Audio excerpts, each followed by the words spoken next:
उत्तर प्रदेश सरकार के हमारे वरिष्ठ मंत्री, वित्त संसदीय कार्य और लखनऊ के प्रभारी मंत्री श्री सुरेश कुमार खन्ना जी,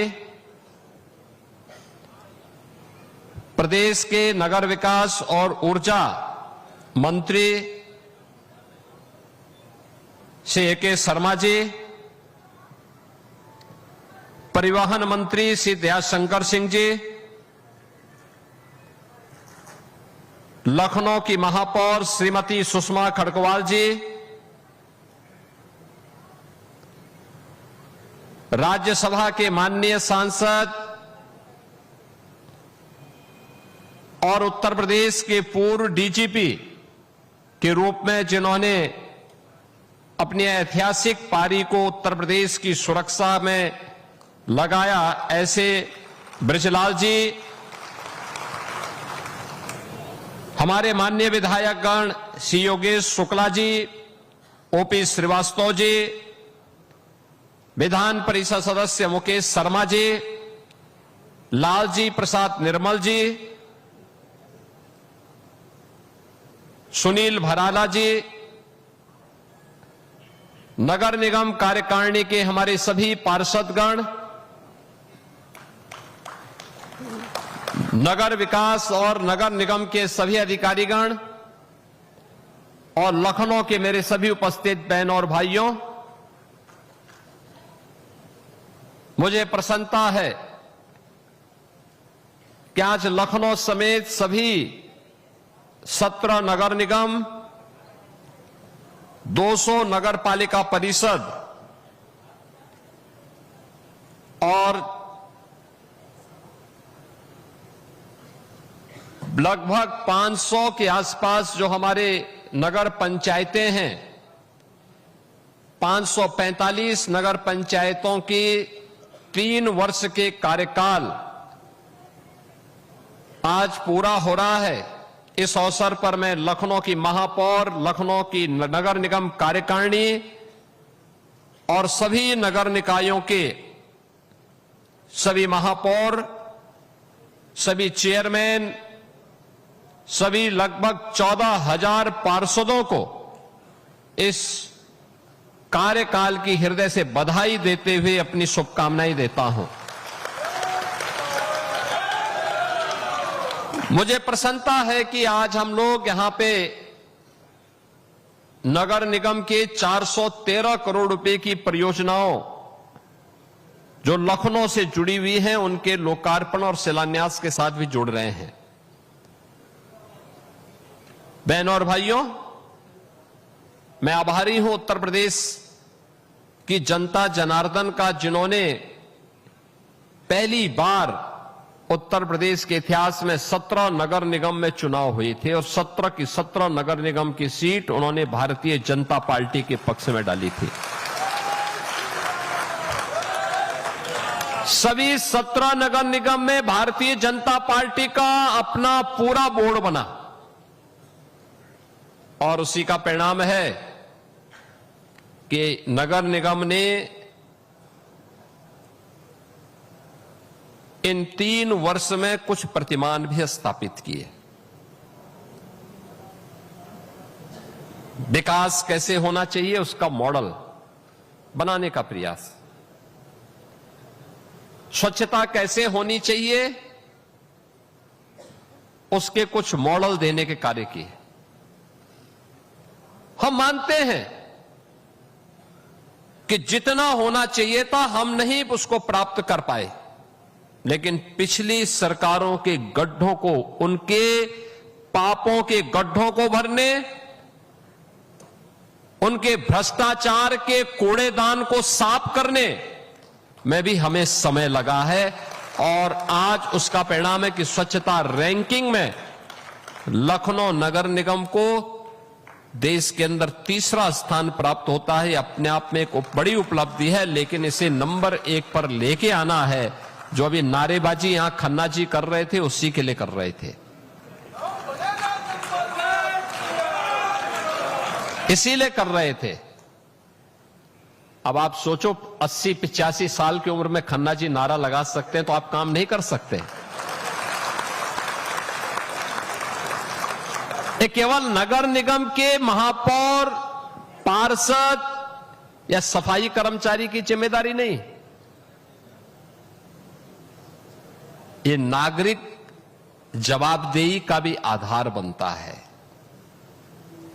घर का कूड़ा कूड़ेदान में ही फेंकेंगे, उसको सेग्रीगेट करेंगे, अलग अलग करेंगे। गीला कूड़ा अलग होगा, सूखा अलग होगा, प्लास्टिक का उपयोग नहीं करेंगे, नालियों में कूड़ा नहीं फेंकेंगे, सरकारी संपत्ति को नुकसान नहीं पहुंचाएंगे।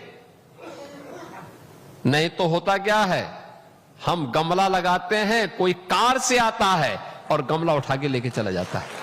अब सोचो, कार से, अरे जितना कार का तेल लग रहा है उसमें से नया गमला भी ले सकते थे, लेकिन ये चोरी का एक नया मॉडल हो गया कि ये तो इतना महंगी कार, मैं देख रहा था बहुत महंगी कारों, सीसीटीवी कैमरे लगे हुए हैं अब तो हर जगह, हम देखते रहते हैं उससे, और पता लगा कि वो महंगी कार 2.5 करोड़ की कार से 45 रुपए के गमले को चोरी करने के लिए,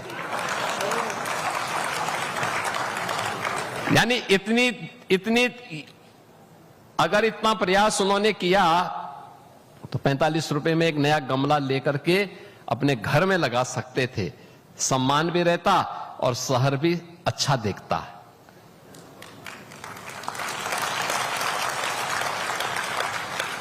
एक बार तो मेरे मन में आया था कि उसकी फोटो मैं चौराहे पर लगाऊं,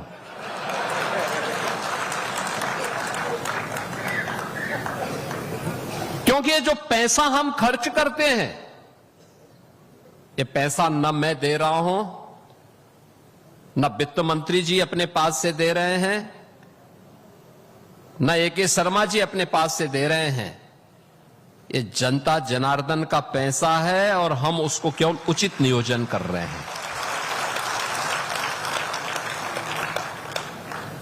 जनता का पैसा जनता के लिए और जनता के हित में खर्च होगा, यही मोदी जी का विजन है, यही मोदी जी की प्रेरणा है और इसी का परिणाम है कि अब विकास दिखाई देता। कोई भी आता है कहता साहब लखनऊ बहुत साफ सुथरा है,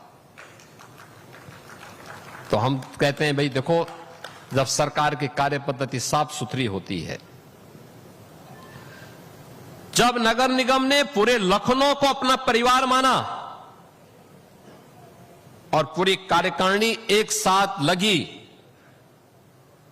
वित्त मंत्री जी भी प्रभारी मंत्री के रूप में, नगर विकास मंत्री जी भी, और सभी लोग, सभी जनप्रतिनिधि लगे, महापौर जी के साथ पार्षद गण लगे, अधिकारी गण लगे, सफाई कर्मचारी लगे, उनके सुपरवाइजर लगे, तब ये परिणाम आया, तब लोगों को स्वच्छ दिखाई देता है,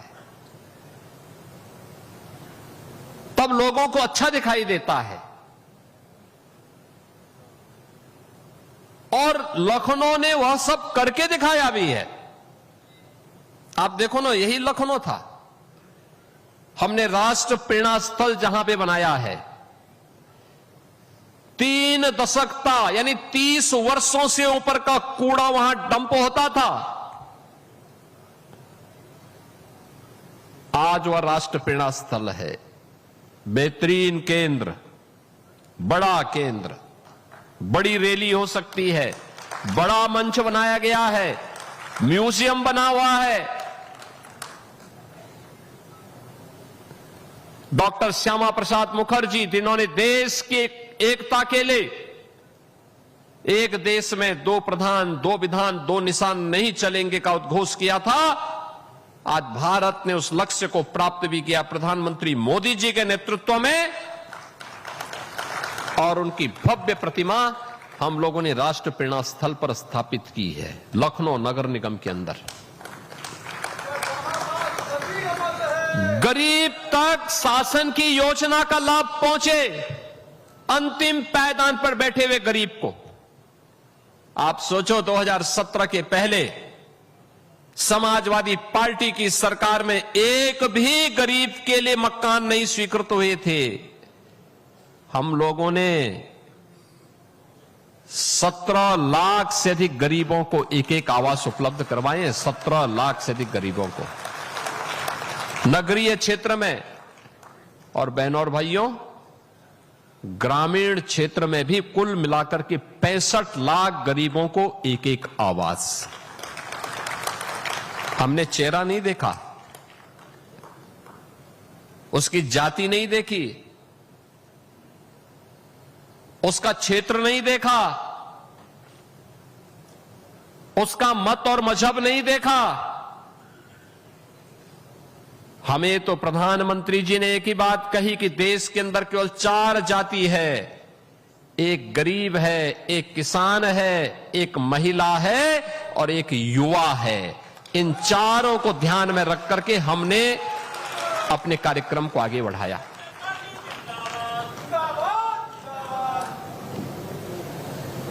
गरीब को शासन की योजना का लाभ पहुंचाना। पंडित दीनदयाल उपाध्याय जी ने 1960 के दशक में देश को कहा था, और तब उन्होंने कहा था कि देश की योजना का आधार, आर्थिक उन्नयन का आधार ऊंचे पायदान पर बैठा हुआ व्यक्ति नहीं, बल्कि सबसे नीचे पायदान पर बैठे हुए व्यक्ति की प्रगति से देखा जाना चाहिए। इसके लिए शासन की योजना का लाभ देकर के जो बढ़ रहा है वो तो बढ़ेगा ही, लेकिन जो पीछे छूट गया उसको थोड़ा सहारा देकर के आगे बढ़ा देना।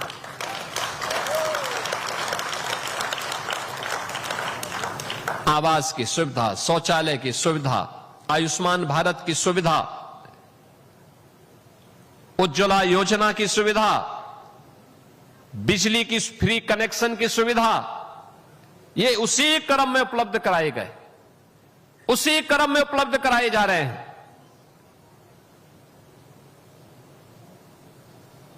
पंडित दीनदयाल उपाध्याय जी के उस सपने को साकार किया है एनडीए की डबल इंजन की सरकार ने, और इसलिए पंडित दीनदयाल उपाध्याय जी की प्रतिमा वहां पर भव्य प्रतिमा स्थापित की गई है राष्ट्र प्रेरणा स्थल पर। सरदेव अटल जी भारतीय राजनीति के एक ऐसे चेहरे जिन्होंने 6 दशक तक भारत की राजनीति को प्रभावित किया। निर्विवाद, निश्चल, पूरे देश को लेकर के चलने की सामर्थ्य, और लखनऊ के तो जैसे वे प्राण ही थे। लखनऊ अटल जी के अंतःकरण में बसता था, और इसीलिए लखनऊ के लिए उनकी प्लानिंग, और इसलिए लखनऊ की ओर से सरदेव अटल जी के प्रति श्रद्धांजलि स्वरूप अटल जी की भव्य प्रतिमा उसी राष्ट्र प्रेरणा स्थल पर स्थापित की है।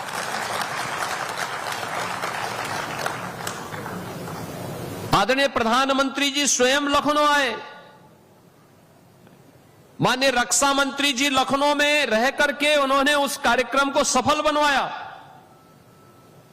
और आज हम भी कह सकते हैं कि हां, लखनऊ में राष्ट्र प्रेरणा स्थल है, लखनऊ में ग्रीन कॉरिडोर है, लखनऊ में मेट्रो है, लखनऊ में वह सब कुछ है जो लखनऊ की आवश्यकता थी। पहले की सरकारें क्यों फेल थी? क्योंकि वे अपने परिवार के लिए सोचती थी।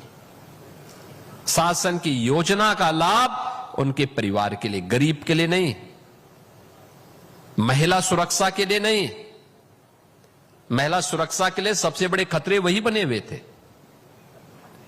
सपा के गुंडे बने हुए थे। नौजवान की नौकरी पे वे लोग डकैती डालते थे।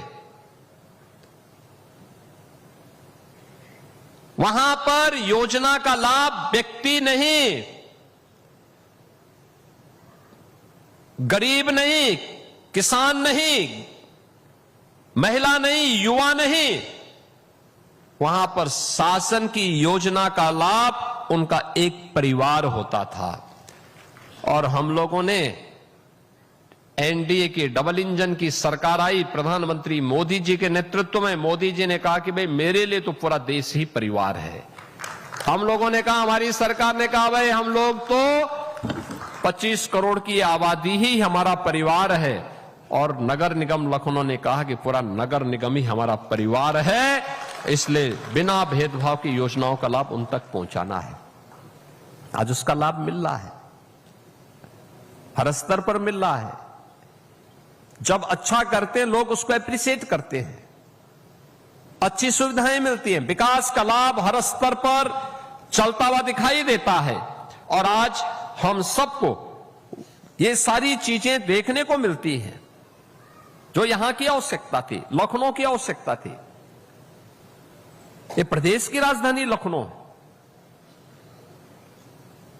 आज लखनऊ मुझे बताते हुए प्रसन्नता है कि प्रदेश का सबसे बड़ा महानगर बन गया है, सबसे बड़ा नगर निगम भी बन गया है। स्वाभाविक रूप से जितना बड़ा होगा उतनी बड़ी चुनौतियां भी होंगी, लेकिन लखनऊ उन चुनौतियों का सामना बखूबी कर रहा है। प्रदेश उसके सामने आने वाली चुनौतियों का सामना बखूबी कर रहा है। और उसका परिणाम उस नकारात्मक राजनीति को जवाब देते हुए जो केवल और केवल किसी योजना पर होने वाले सकारात्मक पहल पर उंगली उठाता है, वह भी हम सबको देखने की आवश्यकता है। बहनों और भाइयों, एक बड़ी लंबी दूरी पिछले 3 वर्ष में नगर निगम ने तय की है। पिछले 9 वर्ष के अंदर प्रदेश ने तय की है और पिछले 12 वर्ष के अंदर प्रधानमंत्री मोदी जी के नेतृत्व में उस दूरी को मजबूती के साथ समाप्त करते हुए उस एक लंबी विकास की कार्यक्रम को एक नए प्रतिमान के साथ आगे बढ़ाने का काम हुआ है। ये लगातार नगर निकाय स्तर पर हो, प्रदेश स्तर पर हो या राष्ट्रीय स्तर पर, भारतीय जनता पार्टी की सरकार ने प्रधानमंत्री मोदी जी के नेतृत्व में, उनके मार्गदर्शन में कुछ नया करके दिखाया है, हर स्तर पर किया है। आज हमारे नगर ईज ऑफ लिविंग की दृष्टि से स्वच्छ, सुंदर और सुरक्षित नगर के रूप में अपने आप को स्थापित किए हैं। मैं भी देख रहा था, लखनऊ नगर निगम ने अपना बॉन्ड जारी किया। मुझे याद है 2017 के पहले यहां का बॉन्ड की कीमत 25 करोड़ भी नहीं थी, और जब इन्होंने गत वर्ष अपना बॉन्ड जारी किया 200 करोड़ रुपए से अधिक का और बॉन्ड जारी हुआ है। उसकी परियोजना तेजी के साथ आगे बढ़ चुकी है। लखनऊ में अलग अलग फील्ड में नगर निगम ने नए प्रतिमान स्थापित करने के काम किए हैं।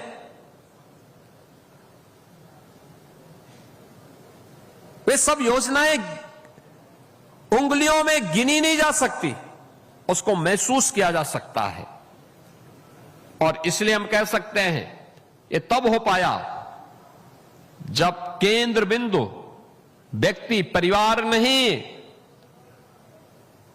पूरा समाज बना है, पूरा नगर निगम बना है, पूरा प्रदेश बना है, पूरा देश बना है। तब हम उसको प्राप्त करने की दिशा में आगे बढ़े हैं। आज वो सब हम सबको देखने को मिल रहा है। और इसीलिए मैं आज के अवसर पर आप सबसे कहना चाहूंगा, देखिए पिछले कुछ दिनों से भारी बिजली संकट है, चुनौतियां हैं, ऊर्जा का संकट है, वैश्विक संकट बन चुका है। अमेरिका ईरान के युद्ध के कारण सप्लाई लाइन प्रभावित हुई है। दुनिया के अंदर तमाम क्षेत्रों में तेल की कीमतें आसमान छू रही हैं।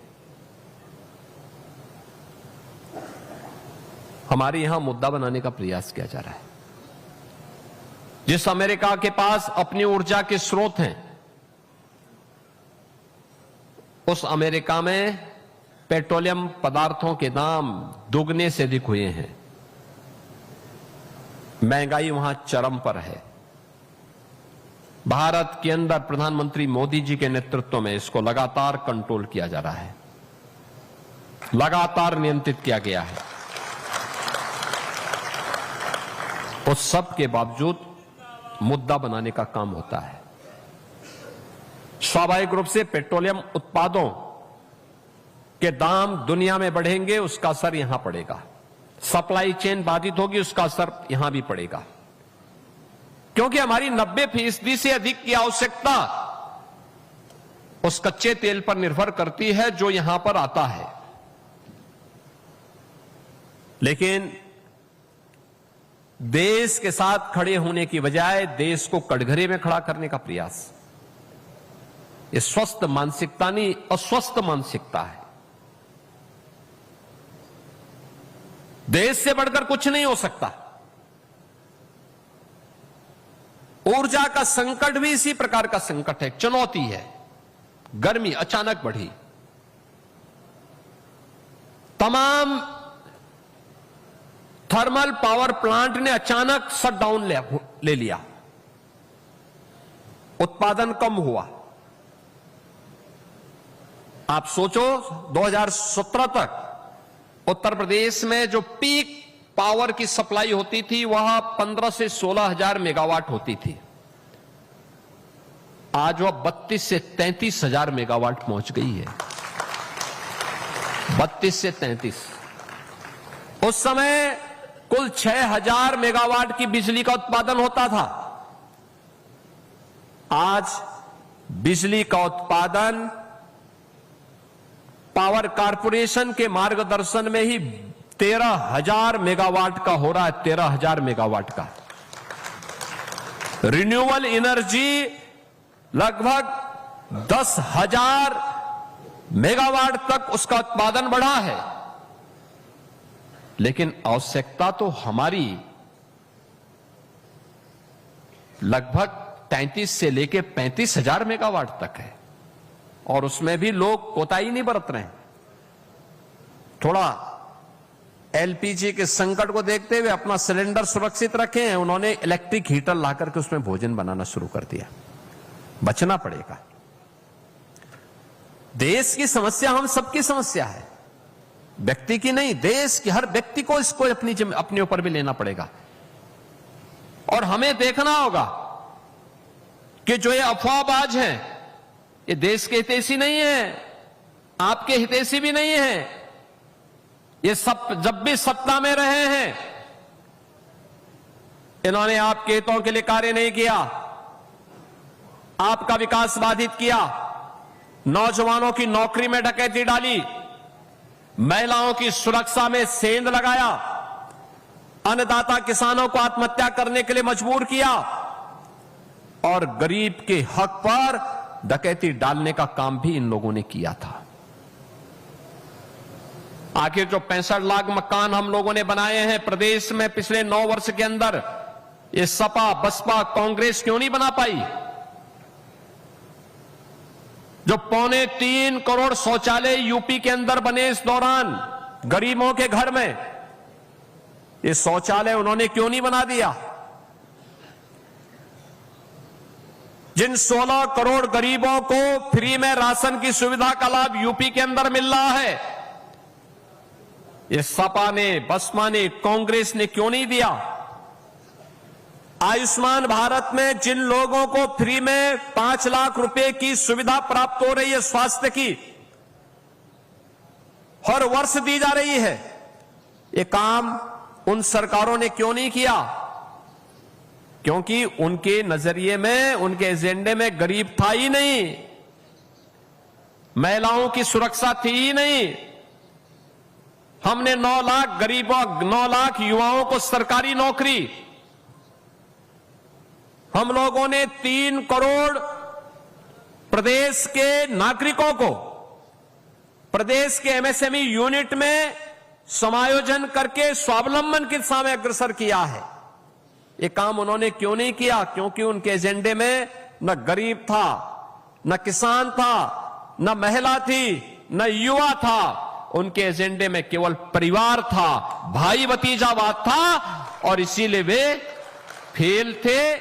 हम इसलिए सफल हैं क्योंकि हम लोगों ने बिना भेदभाव के इन सब के हितों के लिए कार्य किया। परिणाम दिखाई दे रहा है।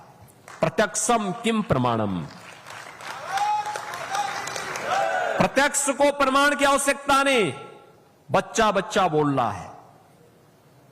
भारत सरकार की या कोई इंटरनेशनल रैंकिंग की एजेंसी जब रैंकिंग करती है वो रिजल्ट देती है। जिस यूपी के सामने इन्होंने पहचान का संकट खड़ा किया था, वो यूपी आज जब देश के अंदर चलता है, तन करके चलता है। यूपी के नौजवान का हर जगह सम्मान होता है, यूपी के नागरिकों का हर जगह सम्मान होता है। बहनों और भाइयों, इसीलिए आज हम सब आपसे कहने के लिए आए हैं, हमारा दायित्व बनता है ऊर्जा संकट के इस दौर में हम किसी के बहकावे में न आने पाए, अफवाह न फैलने दे। हमारा प्रयास हो कि जितनी बिजली हमारी आवश्यकता उतना ही जलाएं, अनावश्यक। अब घर में जिस कमरे में कोई नहीं, क्यों एसी जला रहे हैं, क्यों पंखा चला रहे हैं? रात्रि में जब आवश्यकता नहीं तो जितनी लाइट आवश्यक है, एक लाइट जला दीजिए, एक दो लाइट महत्वपूर्ण स्थानों पर जलाइए, बाकी लाइट बंद कर दीजिए। डेकोरेशन के लिए जो घर घर में लोगों ने लाइट लगा रखी है उसको बंद कर दीजिए। इस दौरान स्ट्रीट लाइट नगर निकायों का दायित्व बनता है उतना ही जलाएं जो नागरिकों के हित में हो, अनावश्यक न जलाएं। ऐसे पंचायतों में भी हमें करना होगा। हमने कल ही पंचायत के ग्राम प्रधानों के कार्यकाल को 6 महीने के लिए बढ़ा दिया है। 6 महीने वे कार्य करें। जब तक ओबीसी कमीशन रिजर्वेशन की प्रक्रिया को पूरी करता है तब तक वे अपने कार्यकाल को आगे बढ़ाएं। हमने सहमति दे दी। उनका भी दायित्व बनता है गांव में दिन में बिजली के स्ट्रीट लाइट न चले, न गांव में न शहर में दिन में स्ट्रीट लाइट न चले। जब आवश्यकता नहीं तब हम लाइट बंद करके रखें। ये सभी कार्य हम करेंगे तो हम अपने नागरिक दायित्वों का निर्वहन करेंगे और चुनौती का सामना करने के लिए अपने आप को तैयार कर रहे हैं। और इसी चुनौती का सामना करने के लिए आज सबकी आवश्यकता बनती है कि विपक्ष के उस नैरेटिव को न माने। याद करना, ऊर्जा संकट पर उंगली कौन उठा रहे हैं? जिनके समय में बिजली के तार पर लोग कपड़ा सुखाते थे। ये सच्चाई है। समाजवादी पार्टी के समय में बिजली नहीं आती थी। उस समय ये लोग क्या करते थे? किसी भी जिले में बिजली देनी हो तो एक सप्ताह रात्रि के लिए बिजली आती थी, दूसरे सप्ताह दूसरे जिले में आती थी, कभी दिन में कभी रात्रि में। यहां पे तो पूरी बिजली दी जा रही है। अब पावर स्टेशन पर ही शटडाउन हो रहा है और देश के अंदर कहीं पावर है नहीं, तो उसके लिए विभाग को मौका भी देना चाहिए। विभाग अपने स्तर पर कार्य भी कर रहा है। मैंने स्वयं भी इसकी समीक्षा बैठक ली है। लेकिन केवल ये जिम्मेदारी पावर कॉर्पोरेशन की नहीं, हर नागरिक की जिम्मेदारी बनती है कि वह इस समय पावर कॉर्पोरेशन के साथ खड़े होकर के इस संकट का सामना करने में उनका सहयोग करें। तो ये हमारा नागरिक दायित्व भी बनता है। हम उसमें पूरी मजबूती के साथ खड़े होकर के बोले। आलोचना प्रत्यालोचना से काम नहीं चलने वाला। संबल देकर के मजबूती के साथ इसको आगे बढ़ाना और सरकार हर समस्या का समाधान निकालेगी। ये डबल इंजन की सरकार है। ये डबल इंजन की सरकार समस्या नहीं छोड़ती है, समाधान देती है, समाधान। और उस समाधान को देने के लिए हमारे नगर निकाय भी, हमारी सरकारें भी मजबूती के साथ कार्य कर रही हैं। और आज इसी समाधान का एक प्लेटफॉर्म है नगर निगम। हर प्रकार की नागरिक समस्या का समाधान। अब तो नगर निगम का अपना भव्य भवन 100 साल के बाद बन रहा है, शुरुआत हो गई है। एक मॉडल गौशाला बना रहे हैं लोग।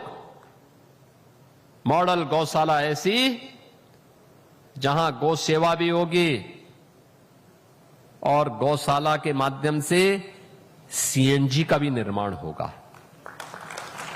कंपोस्ट भी बनेगा, नेचुरल फार्मिंग भी होगी और हर एक वेस्ट को वेल्थ में कैसे बदलना है इसका भी उदाहरण प्रस्तुत होगा।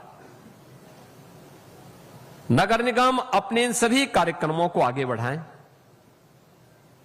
जो उनका integrated command and control centre है या बेहतरीन तरीके से कार्य कर रहा है, इसका उपयोग हम लोगों ने कोविड कालखंड में किया था। नागरिकों को सुविधा प्रदान करने के लिए, बेहतरीन स्वास्थ्य की सुविधा प्रदान करने के लिए ये सभी कार्य हम लोग उस दौरान लेते थे। आज भी ट्रैफिक मैनेजमेंट, स्वच्छता और डेवलपमेंट की एक्टिविटीज को देखने के लिए बहुत अच्छा प्लेटफॉर्म है और मैं विश्वास के साथ कह सकता हूं कि स्मार्ट सिटी मिशन के अंतर्गत जो कार्य आगे बढ़े हैं, आने वाले समय में सीएम ग्रिड की योजना एक मॉडल सड़क की योजना के रूप में देश के सामने मॉडल होंगी। बेहतरीन कार्य, उसको आगे बढ़ाने की आवश्यकता है। लोकल आवश्यकता के अनुरूप वहां पे जो संशोधन हो सकता है उसमें हम करें, लेकिन पहली बार हो रहा है कि जब सड़कें बन रही हैं तो उसमें यूटिलिटी डक्ट भी बन रहा है, जिससे बार बार सड़क को खोदना ना पड़े, पाइपलाइन के लिए, केबल के लिए, और किराए भी आप उससे लेंगे। पार्किंग के स्पेस भी दिए जा रहे हैं, फुटपाथ भी दिया जा रहा है, स्ट्रीट लाइट भी दी जा रही है। अच्छा एक मॉडल खड़ा किया है। नगरीय जल निकासी की व्यवस्था, हमारे नगर निकाय 1 घंटे की बारिश में पहले पूरी तरह जल प्लावित हो जाते थे, अब स्टॉर्म वाटर की समस्या का समाधान करने के लिए नगर निगम और नगर विकास ने बेहतरीन योजना बनाई है। नगरीय क्षेत्रों में अच्छे कन्वेंशन सेंटर बन रहे हैं। हमने आवास विभाग से लखनऊ के लिए 10,000 लोगों के लिए एक कन्वेंशन सेंटर की स्वीकृति दी है। टेंडर हो गया है, तेजी के साथ वो कार्य भी आगे बढ़ने वाला है। और भी मॉडल, बहुत सारे मॉडल खड़े होने जा रहे हैं और उस मॉडल के साथ जुड़ने के लिए आप सभी लखनऊ वासियों का मैं आह्वान करूंगा, सभी माननीय जनप्रतिनिधियों का आह्वान करूंगा। हमारा सकारात्मक योगदान इन कार्यक्रमों को सफलता की नई ऊंचाई तक पहुंचाने के लिए मिलना चाहिए। अनावश्यक रूप से विकास की योजनाओं में बैरियर बनने की बजाय हम सकारात्मक सहयोग के माध्यम से उसे एक नई ऊंचाई तक पहुंचाने का कार्य करेंगे, तो इसके लिए आने वाली पीढ़ियां हर एक को धन्यवाद देंगी। इस विश्वास के साथ आज मैं नगर निगम लखनऊ की महापौर और उनकी पूरी कार्यकारिणी को, पूरे नगर निगम परिवार को, हर नगर निगम परिवार को और नगर विकास को विशेष रूप से धन्यवाद दूंगा कि उनके जो कार्यक्रम हैं, उनकी जो योजनाएं हैं, ये तेजी के साथ आगे बढ़े, नगरीय जीवन को और भी सुगम, सुरक्षित और सुव्यवस्थित करने की दिशा में आगे बढ़े। क्योंकि नगरीय निकायों में जितनी अच्छी सुविधा होगी, जितना उसका विस्तार होगा, उतना ही $1 ट्रिलियन की इकोनॉमी को प्राप्त करने की दिशा में राज्य तेजी के साथ आगे बढ़ेगा। उतना ही विकसित भारत की संकल्पना को आगे बढ़ाने के लिए विकसित और भारत और विकसित उत्तर प्रदेश, आत्मनिर्भर भारत, आत्मनिर्भर उत्तर प्रदेश के लक्ष्य को प्राप्त करने में हम सफल होंगे। और इन्हीं संकल्पों को प्राप्त करने की दिशा में नगर निगम अपने यहां बेहतरीन नागरिक सुविधाओं को आगे बढ़ाने, सुरक्षा के बेहतरीन वातावरण के लिए अपने स्तर पर प्रयास करने, स्वच्छता सर्वेक्षण में अपनी रैंकिंग को और बेहतर बनाने की दिशा में निरंतर कार्य करेगा। आप सबके प्रति मेरी मंगलमय शुभकामनाएं हैं। धन्यवाद। जय हिंद।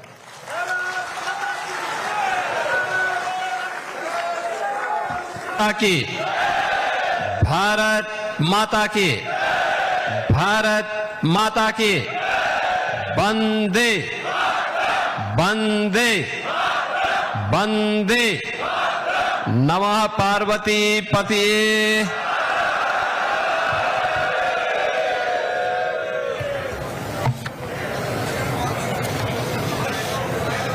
नगर निगम लखनऊ के